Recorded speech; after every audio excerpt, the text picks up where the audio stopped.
대전에서 응급 환자의 중증도에 따라 적절한 응급 의료기관으로 이송하도록 하는 시스템이 개발돼서 시범 운영에 들어갔습니다. 119 구급대원들이 환자 정보를 앱에 입력하면 병상 정보를 확인할 수 있는데요. 막상 구급 현장에서는 실효성이 떨어진다는 주장이 나왔습니다. 왜 그런지 이상곤 기자가 알아봤습니다. 대전소방본부가 충남대병원과 개발한 실시간 병원 정보 공유 시스템입니다.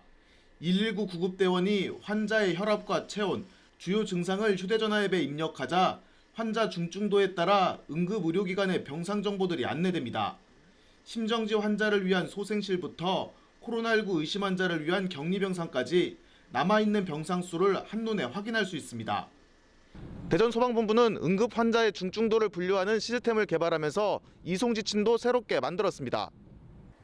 이를 통해 119 구급대원이 코로나19 의심 환자나 중증 환자를 구급차에 태우고 병원을 찾아 헤매거나 장시간 병원에서 대기하는 불편을 해소할 수 있을 것으로 전망했습니다.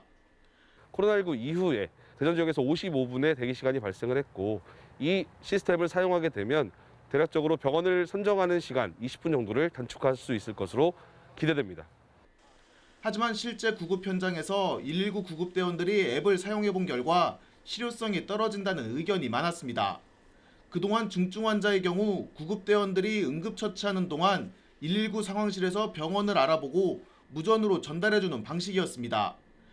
하지만 이제는 구급대원들이 정신없이 환자 응급처치를 하면서 동시에 앱의 정보를 직접 입력해야 하는 상황이 된 겁니다.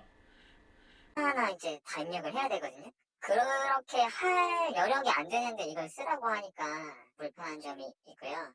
큰 문제점은 중증 환자 이렇게 있는데 그걸 쓰라고 하면은 제가 케어를 해야 되는 부분이 있다고 하면 그게 굉장히 비효율적이죠. 병상 정보가 정확하지 않아 앱 사용 이점이 크지 않다는 경험담도 들을 수 있었습니다. 수용이 된다고 거기 앱에는 나와 있어서 짠 가보면은 그 병원에서는 환자의 상태에 어떤 사유를 들어가지고 안 된다고 하는데 이제 그 앱에서는 그런 것까지는 저희가 입력하는 게 불가능하고 좀 난감하죠. 이 시간만 들이고 다시 병원 알아봐야 되고 이러니까. 더욱이 응급 환자 이송과 관련된 모든 책임을 출동한 구급대원들이 떠맡게 될 거라는 지적까지 나왔습니다. 구급대원들이 이제 인원이 많지 않기 때문에 무전으로 해서 상황실에 전달을 하고 상황실에서 앱 구동도 하고 그렇게 해서 이제 신속하게 이제 병원으로 이송하는 게 맞지 않나 생각이 듭니다. 신속한 응급 환자 이송을 위해 개발된 실시간 병원 정보 공유 앱. 구급 현장에서는 가장 중요한 응급처치 활동에 집중하지 못할 거라는 우려 섞인 목소리가 흘러나오고 있습니다. YTN 이상곤입니다.